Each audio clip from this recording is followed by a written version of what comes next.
now on to our topic for the day. When I first asked Yvonne her thoughts on the word spectrum, her answer spread across multiple mediums and concepts, much like her work. Yvonne made it clear that regardless of context, a spectrum is comprehensive, a spectrum is inclusive, a spectrum is balanced, and a spectrum cannot be a spectrum without these things. One quote from our conversation stood out to me. She said, "It is the willingness to make room for others that truly creates the spectrum."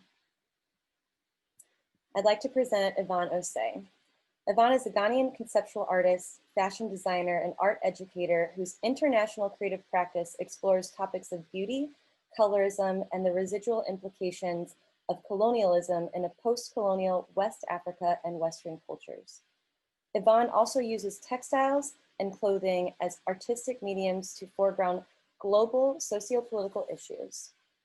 Her work also invests in scrutinizing the language and commodification of history, including how the past is recorded, studied, and collectively remembered as a weapon of cultural erasure and catalyst for establishing legitimacy.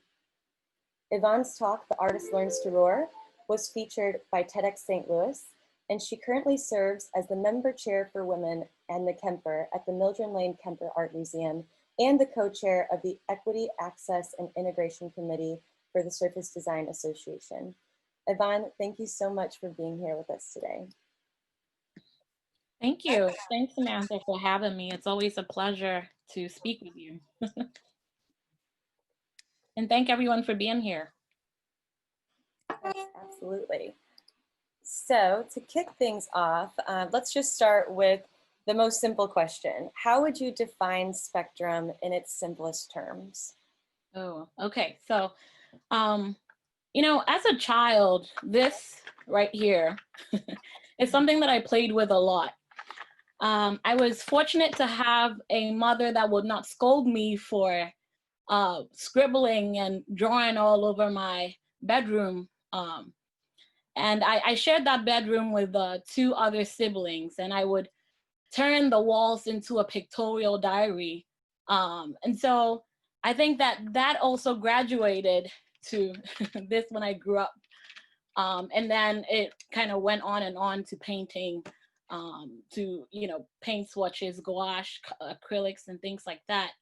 But I come from a culture that is extremely colorful.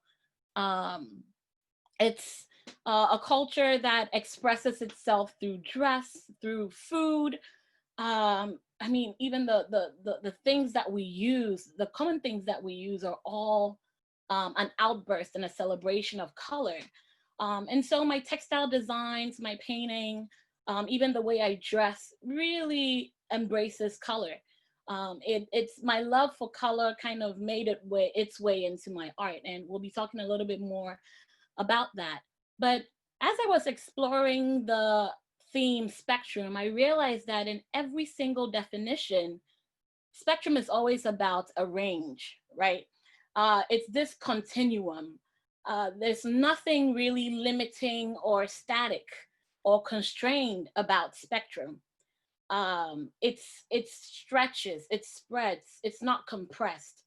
And that's what I found really interesting. And so I honestly truly believe that to be part of a spectrum, you have to have some open-mindedness, right, of accepting or making room for things that are different, ideas that are different, people that are different, things that are different, you know, to enrich your collection of thought. That's so true. And you are a very colorful artist. So how do you interpret the concept of color relating to identity? I think how we perceive color relates to how we perceive other things, including people, including ideas, including concepts, including things. I use color, and when I say color, I mean the pigment, color pigments, to talk about people.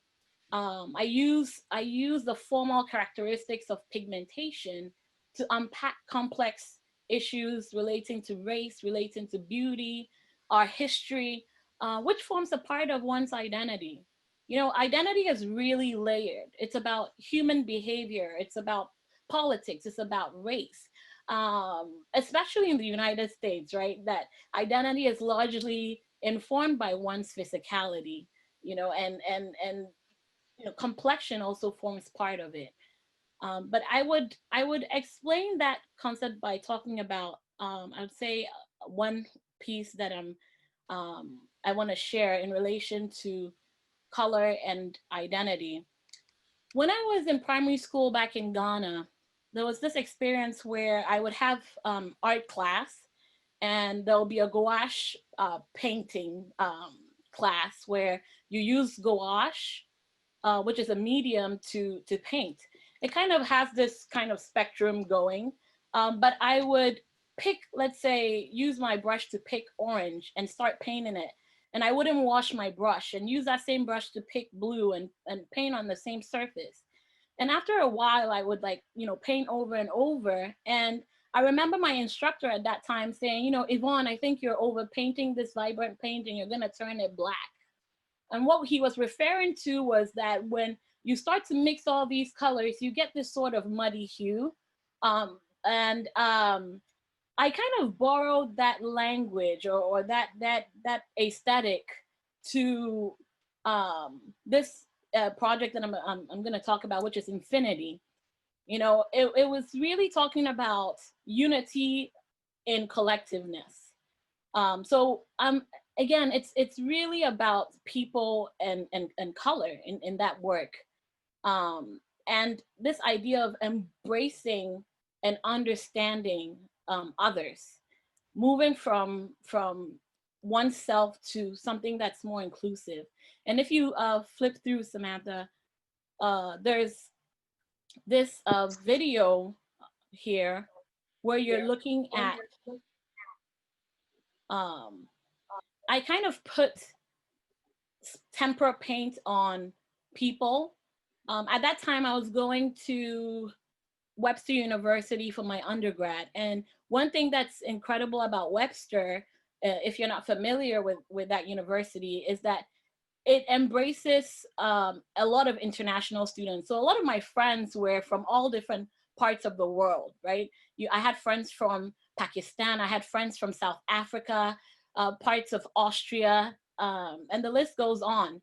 And so I invited my colleagues at that time in the community to kind of embody this performance where I would put all these vibrant colors on them, and they would mix with their hands, almost as if they were trying to get their darker or you know, their blackness, right? And it was this idea of the colors that are bright now taking another form, right? And at the end of the day, you realize that, so this is, again, the spread of everyone. This was a project that involved over 40 people, and they're all mixing to get that sort of cohesive color, if you may. And the interesting thing about this is that none of them knew each other, right? We're in the same university, but we're talking about different schools in the university. Some were from the community. And the thing was that at the end of the day, you're turning into this muddy color that my instructor referenced. And you realize that they were all looking like, I call them, they were all looking like they were in one clan, almost as if you were watching the movie Avatar, only that they were brown instead of blue, right? So in a sense, it's rightfully so, because they became avatars of themselves. The mark making, the moving around of the hand, the mixing was all about them, right? But this idea that you would walk in thinking that these collective group of people are one, when in actuality they are not. And so color does that to you, right? That you don't see people beyond that physical thing. And one of the things that the work is challenging is celebrating diversity and celebrating who we are as a people. That a lot of times we're skeptical about the other. We're skeptical about understanding people beyond their color. And I think that this work is pushing that boundary. I think it's so interesting how all these different pigments and colors and layers, they're all different, but they all kind of come together in the same form. And you're right, it kind of creates that clan or the similarity, but underneath all of that, there's so many different layers that create that group, you know? And so I wonder, do you find spectrum the balance of individual identity and group identity? Oh, absolutely. Even if you look at the Infinity Project that I just spoke about, there are muddy, but they're muddy, the muddy color that they all transformed into what I would call the brown, have different shades of brown. And yes, it's definitely about balance of both, you know, ensuring that balance is crucial.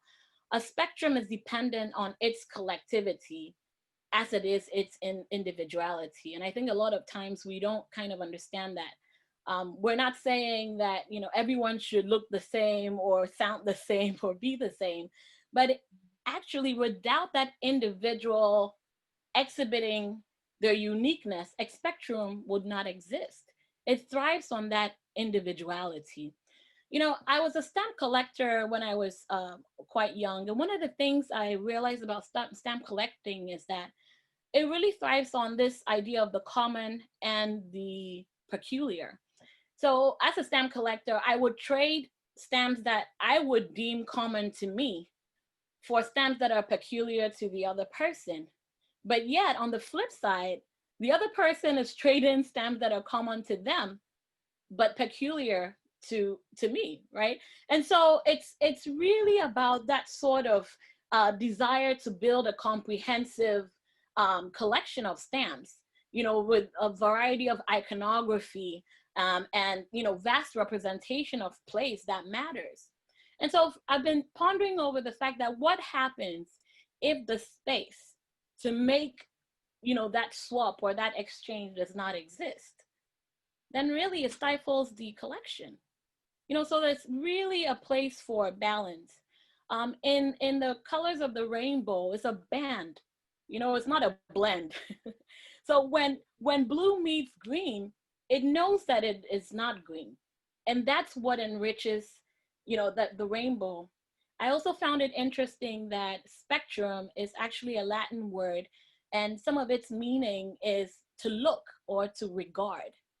And this idea of regard was something that was truly interesting because we have to start regarding things that are different, people that are different, concepts that are different. And that enriches kind of how we understand the world that we live in. I'll talk about two projects briefly in relation to this idea of individuality and the collective, because it's so important to establish that balance when you're talking through a spectrum.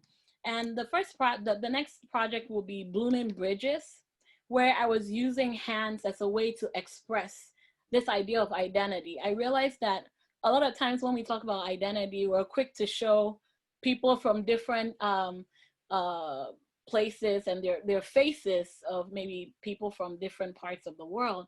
But you also find identities through the expression of hand gestures. But here, what you're looking at is a performance that I made where I gave everyone a color. I assigned everyone a color. So you would come into a room and you would receive a color in your hand. And it's all tempera paint. Tempera is egg yolk based, so it's not toxic for the skin. But you know, everyone had a color, and the idea was that you're going into the room and you don't have to leave with the color that you began with. And so what it allowed people to do was to, you know, hold and rub and you know, smear their paint on others. And here you're seeing that sort of conceptual representation of touch and of feel. And I honestly think that, you know, it's allowing that crossover that created these intermediary colors, these variations in color. this is a good one to kind of consider, because you're looking at someone that came in with yellow and blue, and then another person that came in with pink. But I want you to take note of the yellow and the blue, and how it has formed that green, that intermediary, that when you are accepting or regarding other people that have other differences, you come to form different understandings, but you don't lose your identity, because you see trickles of blue and you still see trickles of yellow, and it creates that sort of enriching abstract expression in that, just through the gesture of the hand swapping.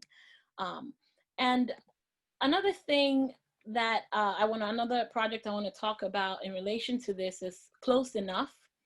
And this was during the wake of the killing of Mike Brown in St. Louis. And I had realized how heavy our community had, become, because of course we're dealing with a man that just lost his life, right?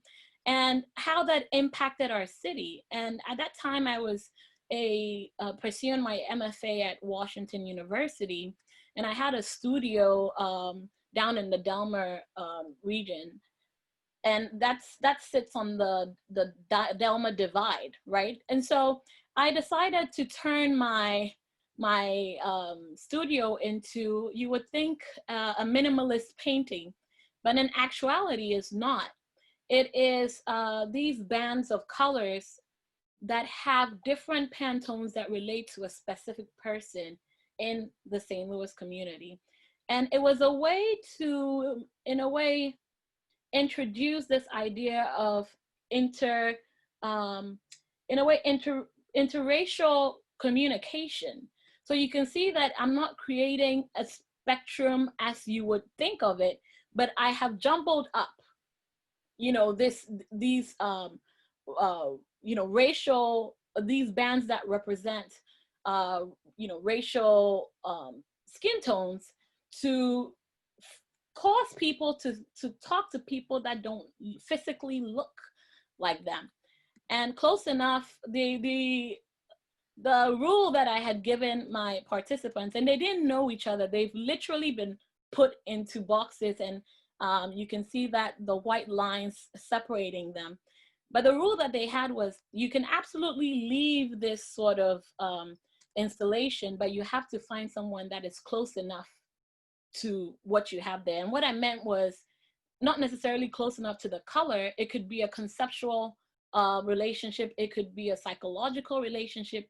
Basically, you can be standing in for a friend or a grandma, whatever it is.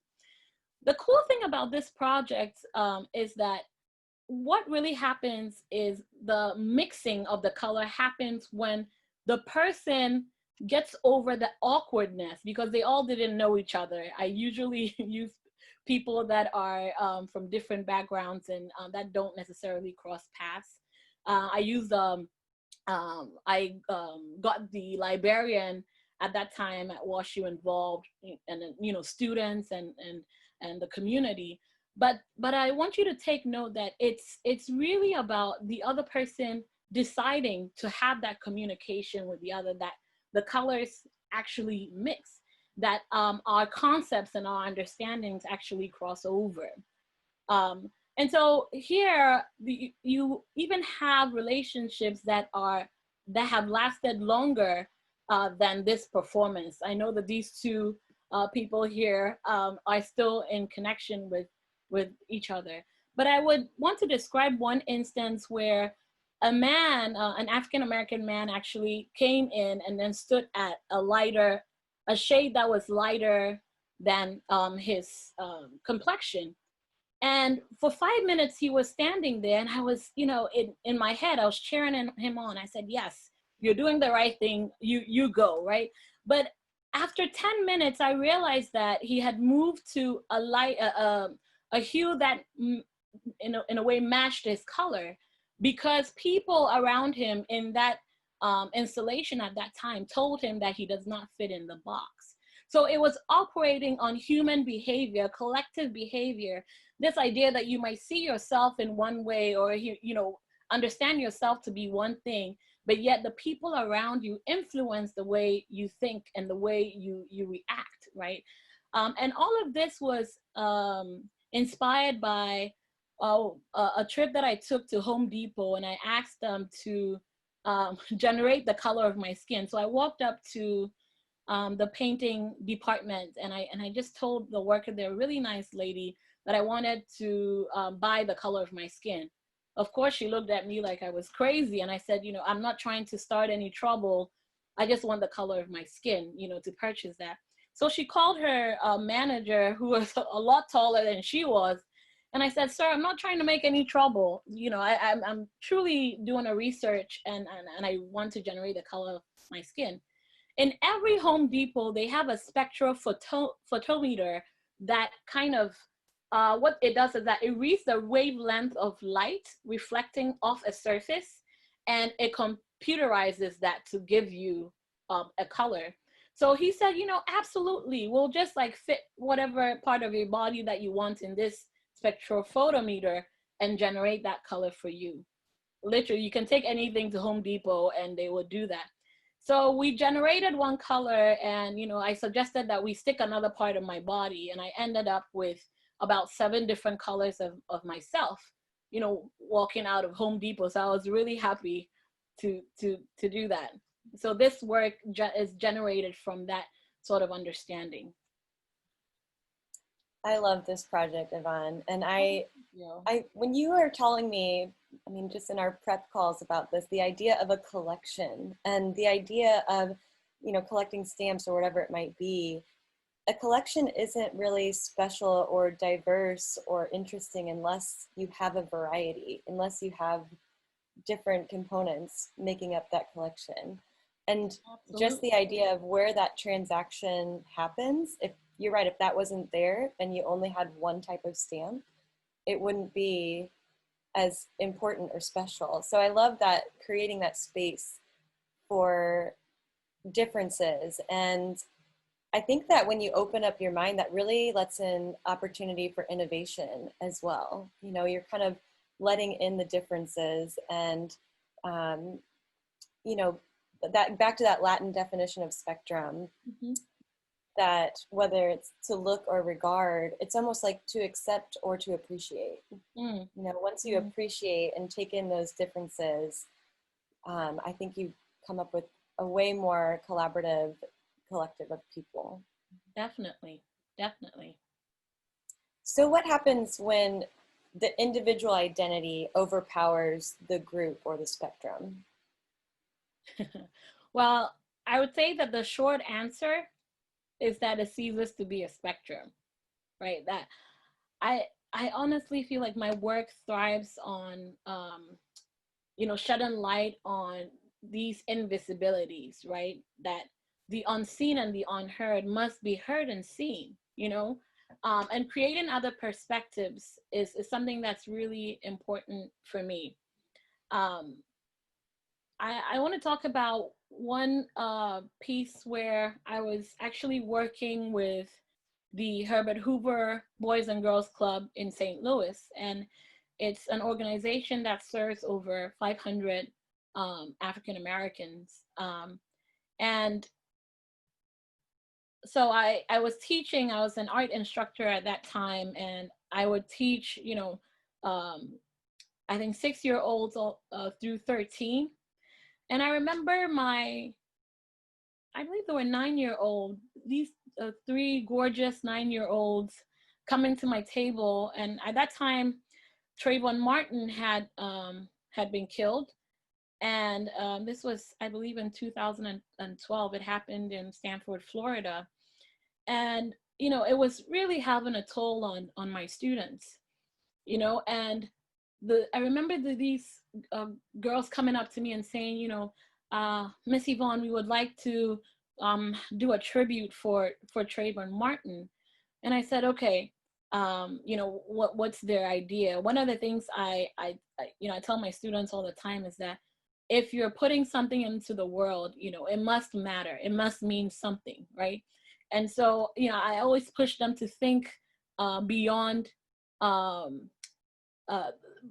think about the visual language that they put on the surface. you know, that they're working on.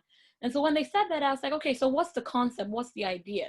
You know, and they said they wanted to create his portrait in Skittles, because at that time when he was killed, he had just gone to a convenience shop and was going, you know, back home, and he had in his hand Skittles and iced tea, and so. And then so I asked them, okay, so we're gonna do a portrait in Skittles. In my head, I'm thinking, oh, these girls want me to buy a bunch of Skittles so they can eat it, right? And they said, oh, Miss Yvonne, we really believe that we're creating this sort of rainbow Trayvon because we believe that his soul rests on the other side of the rainbow. And right when they said it, I was so moved just by that visual that I had to, you know, try to figure out ways that the students can actually create that tribute for this gentleman that did not live to his, you know, to see all his days. You know, his life was just cut short. And as they were working, you know, it's something, you know, Skittles is fruity. It's, you know, as they were working with glue, like this Elmer's glue and wood glue. So as they were sticking on it, the sugar was melting, right? And you could smell sugar, you could smell this fruitiness. And it was really hard for me to watch these children create this word, because, you know, you're looking at sugar, and it's such a sharp contrast to the tragedy of the death of Trayvon Martin, right? And I was really moved by that. And when you think of Trayvon's soul resting on the other side of the rainbow, it's believed that there's gold on the other side of the rainbow. So it's this idea that his soul is precious, his legacy is precious and will be honored.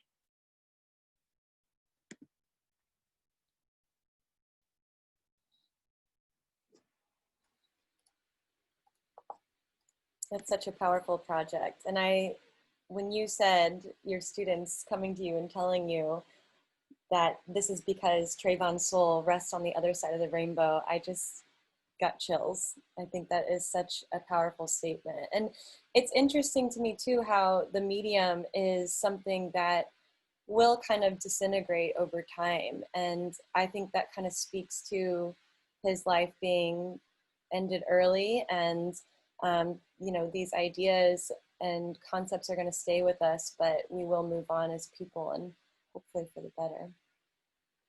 So you mentioned that as an artist, you see it as your role to present situations from different viewpoints so that your viewers have a well-rounded understanding of the world and give visibility to people who have been rendered invisible.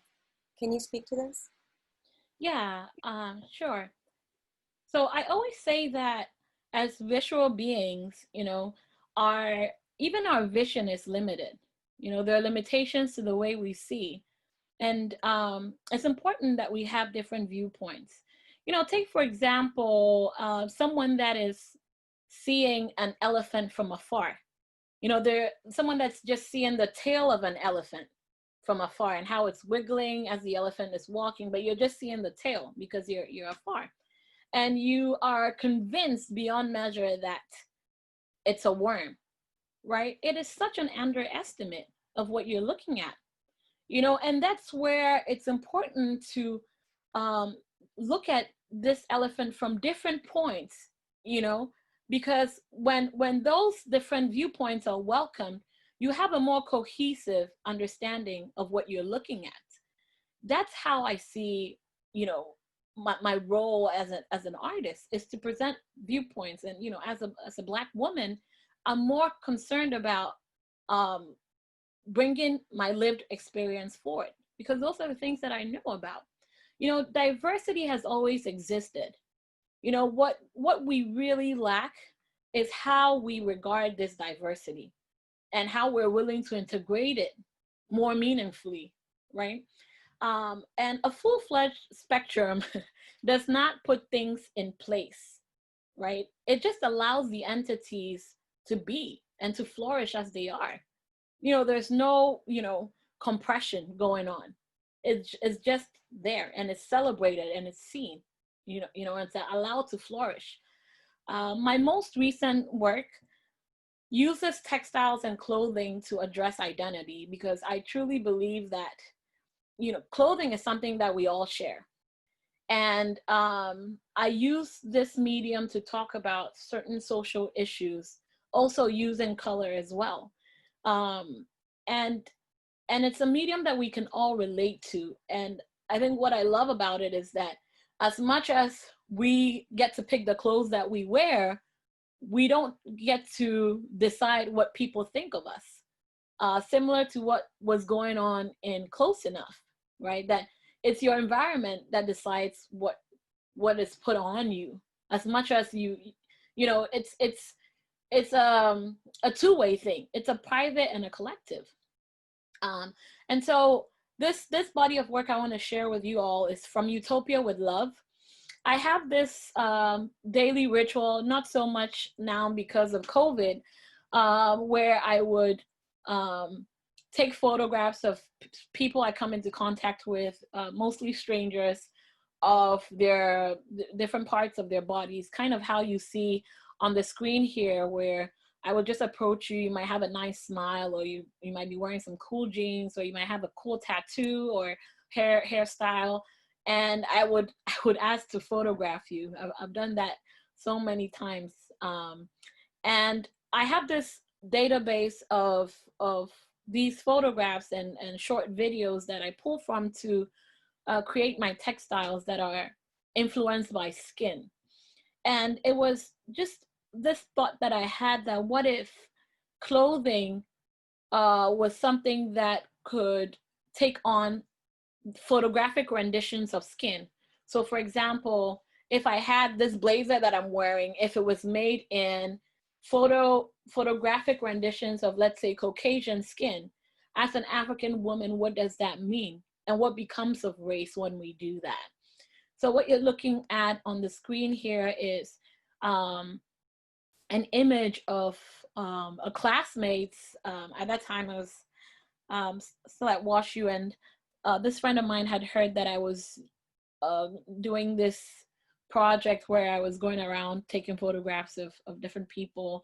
And she had these moles on her belly that were cancerous.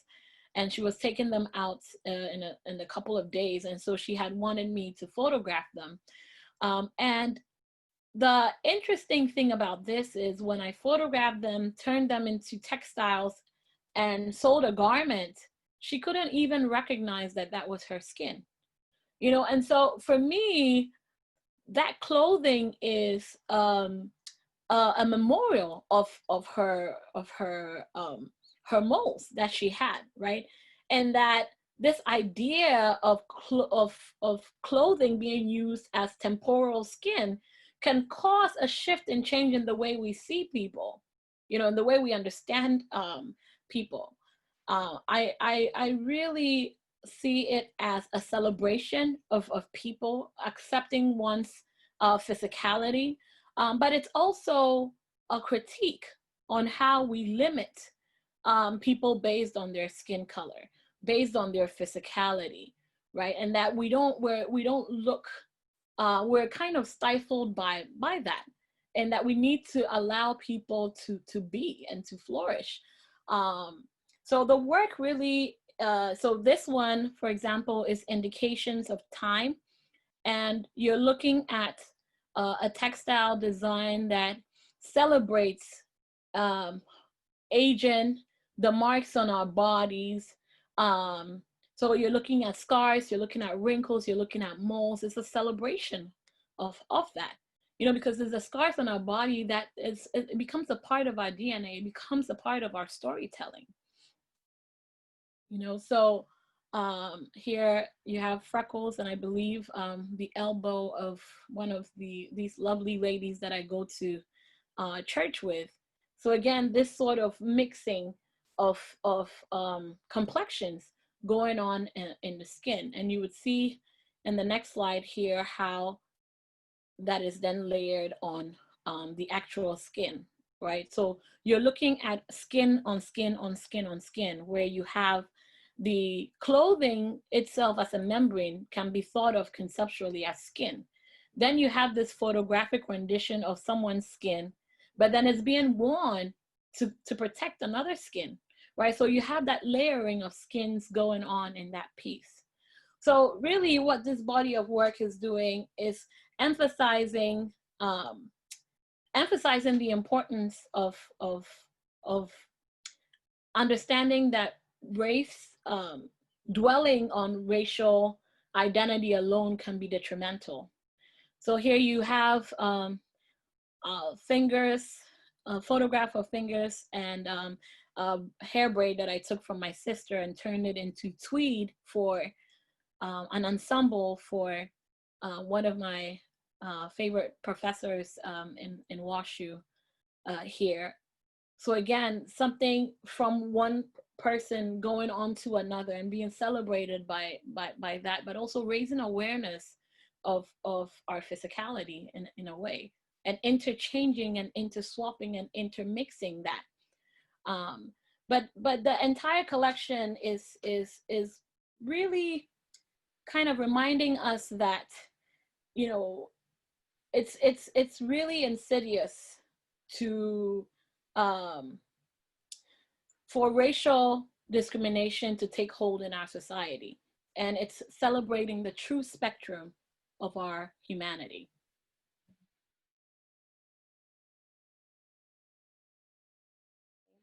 Well, Yvonne, thank you so much for your thoughts. I want to open it up to the audience for questions. So if any of you in the audience have questions for Yvonne, please type your question into the chat, and then we'll ask you to unmute. Feel free to turn on your cameras and you can actually speak directly to Yvonne.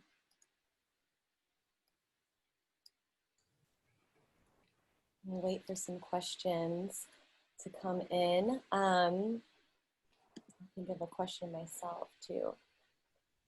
Oh, I want to make a comment, I guess. The story about Close Enough, where the man is being kind of told where he needs to stand, was so powerful to me, because it just shows how other people's perceptions of who you are and who you should be or where you should be really impact a person, instead of opening that up for that person to decide who they are, you know? And that whole example just struck me as something really profound. Yeah, I think that for that project, it definitely, you know, as an artist, you're always thinking of ways to engage, at least I am, ways that the work can kind of extend you and extend, you know, your intentions and things like that. And I think that that work taught me so much, you know, about the power of art and how that can foster change, and how that can even, you know, help our understanding of the way, you know, we are and the way we behave. And that was definitely one of the things, is that, you know, the fact that within a matter of minutes things had changed, you know, the dynamic of the piece had changed, and it was constantly changing and very fluid in that sense. You had people that were shy, that would not necessarily want to come and stand in the box, but yet they would hold their hands to see where they would be if they were in there. You have people taking pictures of other people, and other people taking selfies of themselves. So it was really interesting to see that relationship. And even I kind of got lost in the work, because one person had approached me to stand in his place, and you could hear some of the conversations that were going on in there, you know, and just how charged that piece was really something that was fulfilling for me. Mm-hmm. Looks like we have a question from Ed Reggie. Ed, would you like to unmute?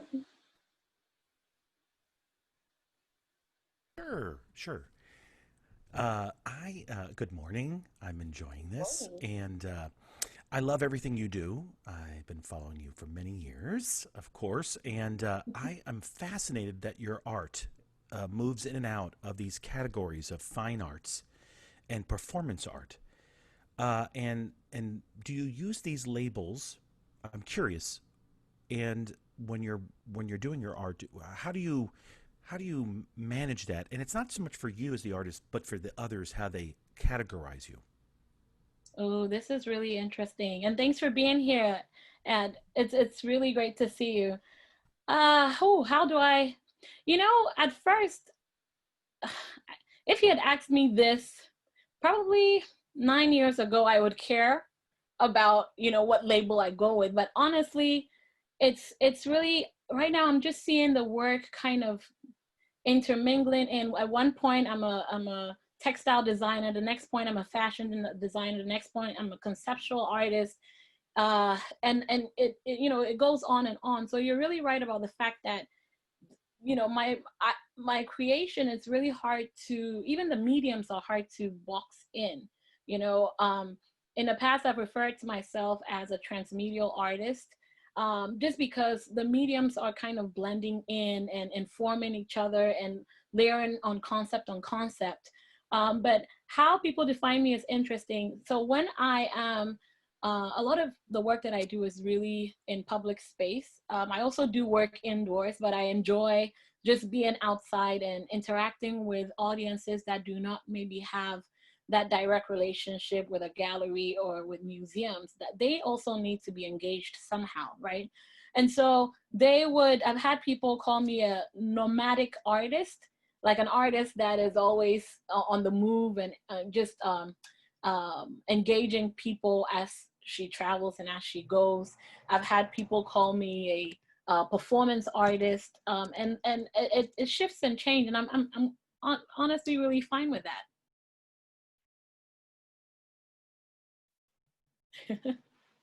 Thanks for your question, Ed. Thank you.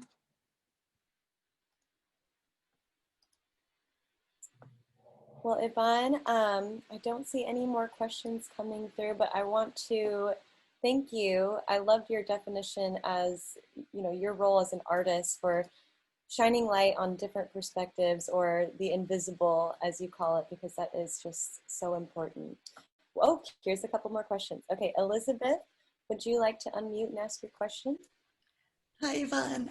Yeah, I was wondering, what is your next project? And I was also wondering how this whole, the COVID environment, in terms of distancing people, how that's affecting your work. Oh, absolutely. So I think that let me answer what's my next project. So my next project is a collection of garments that's actually inspired by St. Louis.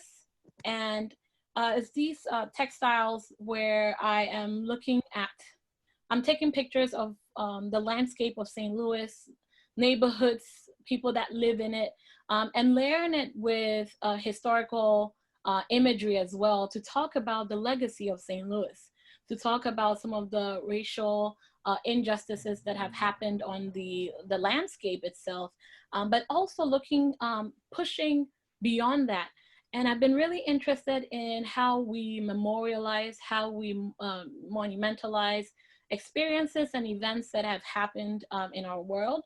And so a lot of it is an homage to the city, to its people, and a celebration of our city, and maybe pointing at the potential of who we are and where we can head to, and in a way honoring things that have happened in the city, and maybe raising more awareness of those things. For example, one of the pieces that I'm working on looks at the site of Pruitt-Igoe and the dilapidation of that building. But the image really zooms in close at the dilapidation, whereas one of the textiles almost looks like they're floating in clouds. And this idea that Pruitt-Igoe was a site that still is extremely controversial, right? But it's in our memory. It's part of our DNA, and so we need to bring that back in and consider it.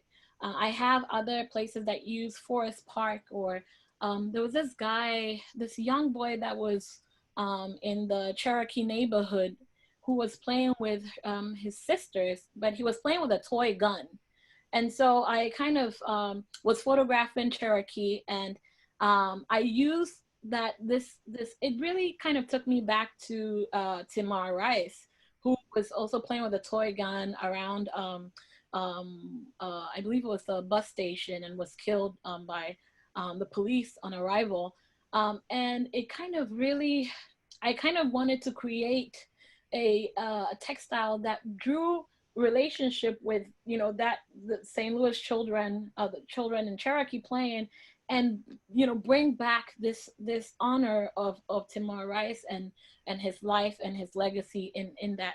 So it's really looking at storytelling and history, and remembering and honoring and the legacy of the city that we live in and we experience. How is COVID affecting me as an artist? It's affecting everyone and everything. I think that, but as artists, we have to be we have to embrace the time that we live in, because anytime there is peculiarity, it's something that can allow for new thought, you know, new ways of creating. And so as much as I've been introspective, and I'm really studying the language of what I've done and where I've been and what I'm interested in now, but also looking beyond and looking at what is possible for the future. What do I want to attain, right?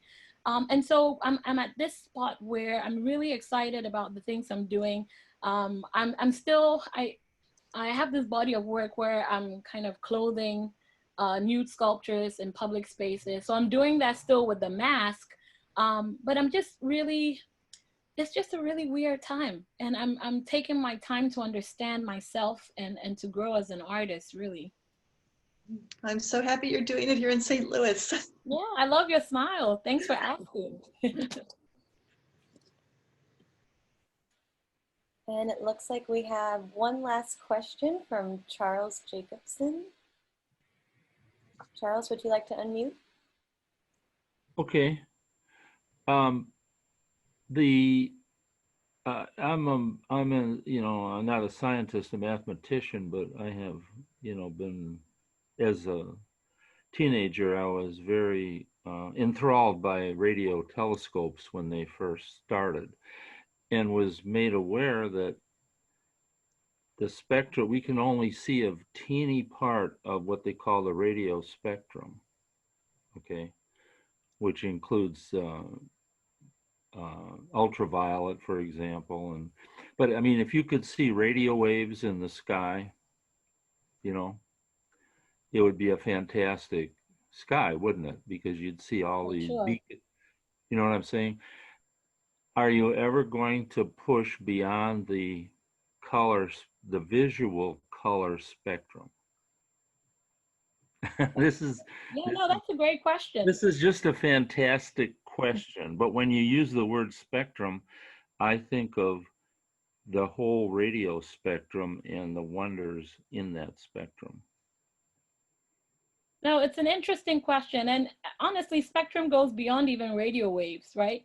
Spectrum has been applied in so many ways. It's not only scientific, even in the health sector, there's also spectrum in it.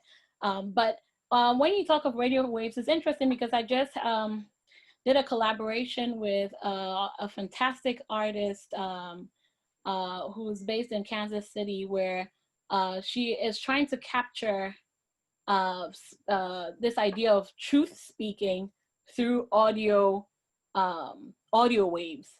And so I had the pleasure of working on this, of being invited to speak my truth. And that really caused me to think about how to incorporate these idea of the waves that we don't see. Because in some of my fashion, my textile designs, I have incorporated words like that you can actually read. But like you're saying, that waves are important because they still have data in them, but they're just not recognizable by the human eye. But that's also something that I'm interested in, that the abstraction of these languages somehow, and using them as backdrops, or even for things that are foregrounded in some of the textile designs that I create. So I think that that's poignant. That's interesting. I'm also interested in looking at pixelation. I'm interested in looking at so many other things, and definitely the radio waves is something that I can definitely consider.